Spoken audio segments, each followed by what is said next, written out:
मैंने स्लाइड जब शुरू किया था स्टार्टिंग में तो मैंने बताया था कि किसी भी स्ट्रक्चर में ऑब्जेक्ट लिखना गलत होता है। तो ऑब्जेक्ट लिखना क्यों गलत होता है इस पॉइंट को हम लोग समझेंगे।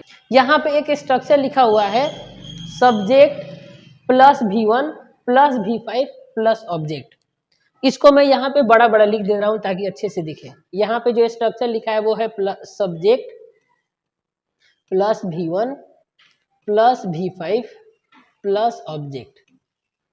अगर मैं ऐसे स्ट्रक्चर लिख दूं और आपसे पूछूं कि ये स्ट्रक्चर प्रेजेंट इंडेफिनिट का है कि नहीं है, तो आप इस स्ट्रक्चर को कहेंगे कि ये स्ट्रक्चर प्रेजेंट इंडेफिनिट का नहीं है, ये गलत है। क्यों आप इस स्ट्रक्चर को क्यों गलत कहेंगे? क्योंकि आप यहाँ पे कहेंगे कि सब्जेक्ट के बाद प्लस V1 तो सही है लेकिन प्लस V5 नहीं होना चाहिए।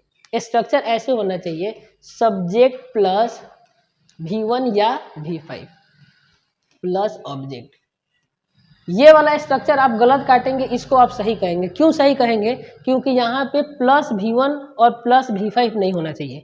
क्यों नहीं होना चाहिए तो आप लोग ये बताएंगे कि प्लस V1 और प्लस V5 का अर्थ ये हो गया कि सब्जेक्ट के बाद V1 भी आएगा और V5 भी आएगा, जबकि सब्जेक्ट के बाद V1 और V5 में से दोनों में से कोई एक आता है।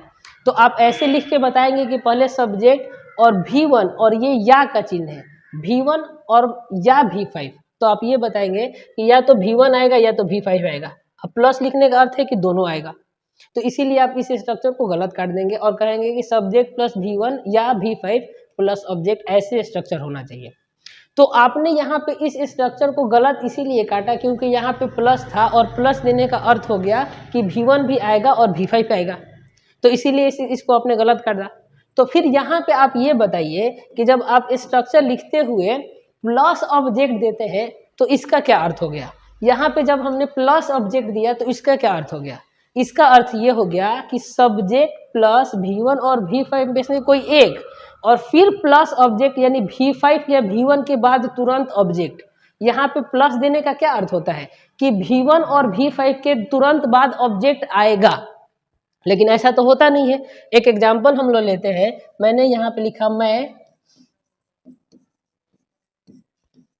चावल खाता हूँ। इसको अगर हम बनाए तो सब्जेक्ट है आई, V1 और V5 में से हम लोग V1 लगाएंगे, आई ईट और चावल का राइस। तो यहाँ पे जो ऑब्जेक्ट है वो हमने लिख दिया राइस। लेकिन सेंटेंस अगर सिर्फ ऐसे होता मैं खाता हूँ, तो आप सब्जेक्ट लिखते आई और V1 V5 में से आप V1 लगा देते ईट। यहाँ पे ऑब्जेक्ट आप नहीं लिखेंगे। क्यों नहीं लिखेंगे? क्योंकि इसमें ऑब्जेक्ट है ही नहीं। तो एक बात बताइए, जब यहाँ पे अगर प्लस ऑब्जेक्ट लिखा हुआ है तो इसका मतलब तो ये है कि V1 और V5 के में से किसी एक को लगाने के तुरंत बाद ऑब्जेक्ट आएगा। जब हम इस सेंटेंस को ट्रांसलेट किए तो इसमें कहाँ ऑब्जेक्ट आया? जब हमने इस सेंटेंस को ट्रांसलेट किया तो यहाँ पे ऑब्जेक्ट आया नहीं। इसका मतलब क्या है कि अगर हम प्लस ऑब्जेक्ट लिख दे रहे हैं तो यहाँ पे ऑब्जेक्ट नहीं आ रहा है, तो ये स्ट्रक्चर गलत हो जाएगा। तो किसी भी स्ट्रक्चर में प्लस के साथ कुछ लिखने का अर्थ ये होता है कि जिसके बाद प्लस लिखा है उसके बाद वो आएगा। अगर V1 V5 के बाद प्लस ऑब्जेक्ट लिखा है तो V1 V5 के बाद यहाँ पे ऑब्जेक्ट आना चाहिए, लेकिन यहाँ पे ऑब्जेक्ट है ही नहीं, इसीलिए ये क्या है? स्ट्रक्चर गलत है। तो ये स्ट्रक्चर कितना रहेगा? ये स्ट्रक्चर रहेगा सब्जेक्ट प्लस V1 या फिर V5, इतना ही रहेगा। यहाँ प्लस ऑब्जेक्ट आप लोग नहीं लिखेंगे। प्लस ऑब्जेक्ट लिखेंगे तो उसका अर्थ ये हो जाएगा कि V1 V5 के बाद ऑब्जेक्ट लाना है, और हर सेंटेंस में ऑब्जेक्ट नहीं होता है, तो ये गलत हो जाएगा। अगर आप इसको लिखना चाहते ही है ऑब्जेक्ट, तो आप प्लस के साथ ऐसे कोष्ठ बनाएं और उसमें ऑब्जेक्ट लिखें। तो इंग्लिश में अगर किसी को इंग्लिश स्ट्रक्चर लिखते समय अगर किसी वर्ड को हम कोष्ठ के साथ ऐसे लिखते हैं तो इसका अर्थ होता है कि अगर ऑब्जेक्ट रहेगा तो देंगे, नहीं रहेगा तो नहीं देंगे।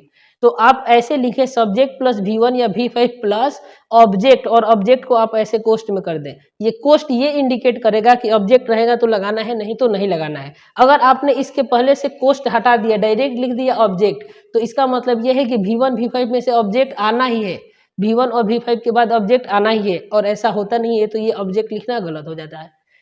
मैंने बहुत सारे ग्रामर के किताब रखे हैं, बहुत सारे ग्रामर की किताब में पढ़ा भी हूँ। मैंने किसी भी ग्रामर की किताब में ये ऑब्जेक्ट लिखा हुआ स्ट्रक्चर नहीं देखा। अगर आप लोग के पास कोई ग्रामर का किताब है और उसमें इस तरह ऑब्जेक्ट लिखा हुआ दिखाई दे दे, तो क्या आप उसको सही मानेंगे? आप उसको सही नहीं मानेंगे। क्यों सही नहीं मानेंगे? क्योंकि यहाँ पे ऑब्जेक्ट लिखना गलत है तो है, अगर किसी ग्रामर में दे दिया है तो वो ग्रामर का किताब गलत है, आप गलत नहीं है। क्योंकि लॉजिकली ये क्या है, ऑब्जेक्ट यहाँ पे नहीं होना चाहिए। समझ में आया? अगर किसी किताब में एप्पल का मतलब आम दे दे, एप्पल का मतलब आम लिखा हुआ है, तो क्या आप इसको मान लेंगे? इसको आप हरगिज नहीं मानेंगे, क्योंकि आप जानते हैं एप्पल मतलब सेब होता है। इसी तरह किसी किताब में अगर ऑब्जेक्ट लिखा हुआ दे दे तो आप नहीं मानेंगे, आप बोलेंगे कि ये किताब गलत है, हम गलत नहीं है। क्योंकि ये गलत है तो गलत है, और क्यों गलत है ये बात आप लोगों ने अभी समझ लिया।